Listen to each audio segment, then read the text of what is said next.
Speak one's mind to supersize your business. Sharon Horne-Ellstrom here. Our idiom, our communication-related idiom today is to speak one's mind. Now, we talked about this idiom or its related sister idiom or brother idiom or whatever idiom you want to say in March when we talked about the mind. We talked about speaking your mind, which is really the same as speaking one's mind.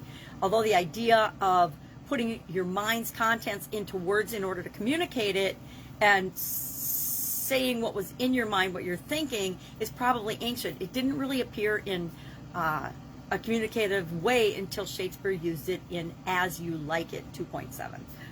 Probably Act 2, Scene 7, I don't know. Anyway, it means, of course, to share something, share that you're thinking. Originally, it meant to recite a piece or a passage of something, to share something that you were reading or you'd experienced or memorized, and that turned to an expression of our opinion over time. So it means to say what's on your mind, to say what you're thinking, whether people agree with it or not. I guess that's the part I add. Whether people agree with it or not, you share your opinion, you share or declare what you're thinking, how you see things, so other people can say, oh, I see them the same way, or I don't see it that way. This is my experience. This is how I see it. And why and how is this important in growing and building and supersizing our business?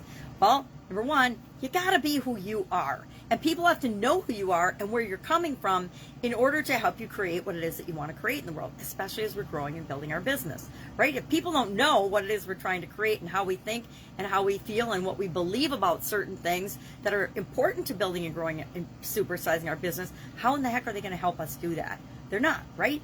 If everybody in an organization or a group is thinking their own thing and doing things their own way because they think it's the best way, what happens? Not a whole lot gets done because everybody's going in different directions. So communication is critical when it comes to setting the direction, letting people know where we're going and what it is that we're trying to create. Because once everybody gets aligned on that, then we're all working and moving in the same direction.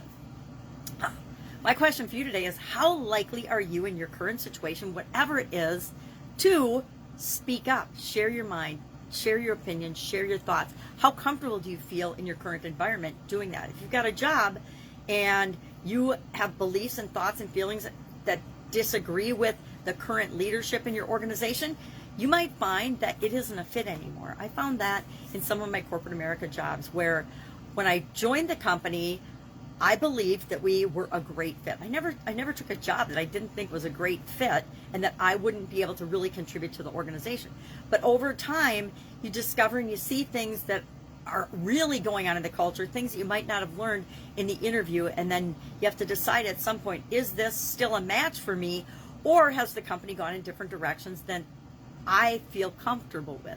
And I had a couple of jobs like that where the company hit tough times and started making choices and decisions and doing things that were contrary to what I believed was the right thing to do. And when it goes against our core values, we have to decide, are we going to, let go of our values and stay just for the sake of having a job, or are we going to make a change and do something different? I always make a change and do something different. And the other thing I like to remember when I'm thinking about this particular idiom and speaking my mind or one's mind or your mind is I can only speak from my own experience. I can only share the things that I've experienced or I've learned along my journey here on planet Earth so far. And I can share it, and it's up to other people to decide what they want to do with it. I definitely don't expect people to agree with me 99% of the time. I think that they're going to have their own opinion and their own way of looking at a situation. And that's what I want to know. I want to work with people that are willing to say, I see what you're saying, but this is how I see it. Or I see what you're saying, but that has not been my experience. I find that a lot in conversations, talking about different business strategies, business tactics, business experiences.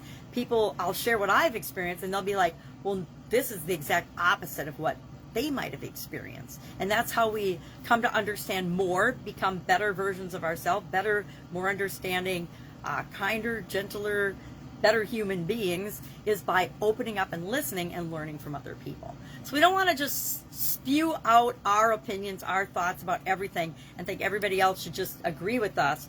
We want to be open and flexible and understand what it is that other people see, other people feel, other people communicate, other people want or need, so that we can provide that for them as part of our business growth and supersizing.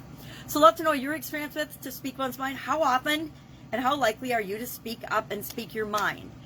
If you're growing and supersizing your own business, I would say every freaking day we speak our mind and we share and we communicate.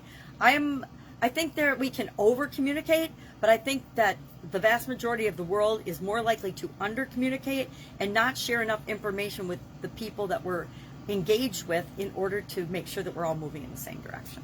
All right, have an awesome day.